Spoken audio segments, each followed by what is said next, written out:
The most difficult part is to stand up. گر تو کوئی نہیں سکتا, کہیں نہ کہیں زندگی میں آپ کو گرنا ہی پڑتا ہے پرابلی, وہ آپ کے کنٹرول میں نہیں ہوتا, بٹ جو آپ کے کنٹرول میں is to stand up.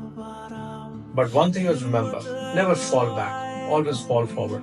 آپ نے ہمیشہ آگے کی طرف گرنا ہے. You learn through it, you سبق سیکھیں گے, اور اس سبق سے اگر آپ نے کبھی کچھ نہیں سیکھنا تو you'll fall again. So one thing you remember کہ کوئی بھی بڑی سے بڑی کامیابی اس وقت آ نہیں سکتی جب تک اس میں کوئی فیلئر کا ایلیمنٹ ہی موجود نہ ہو.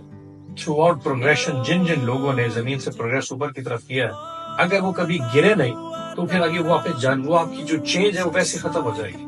سو آئی پرسنلی بلیو کہ آپ کا failure is another part of your success. So remember that کہ آپ کو اس کے بعد پھر اور اسٹرگل کرنا ہے, اور اسپیشلی جب آپ باٹم سے گرو کر کے آتے ہیں نا تو اس میں آپ نے پہلے بھی اپس اینڈ ڈاؤن دیکھے ہوتے ہیں. تو this probably is another milestone, and I personally see کہ اس کے بعد پھر بھی کامیابی اور آئے گی. The only thing is this persistence. And جو آپ کی انسپریشن ہے آپ اس سے اپنے آپ کو ڈسکنیکٹ نہیں کر سکتے. You know which my inspiration از, ہم جس سے انسپریشن لیتے ہیں ہم سب کو پتا ہے. So as long that connection is still there, I personally see کہ comebacks it's very much possible.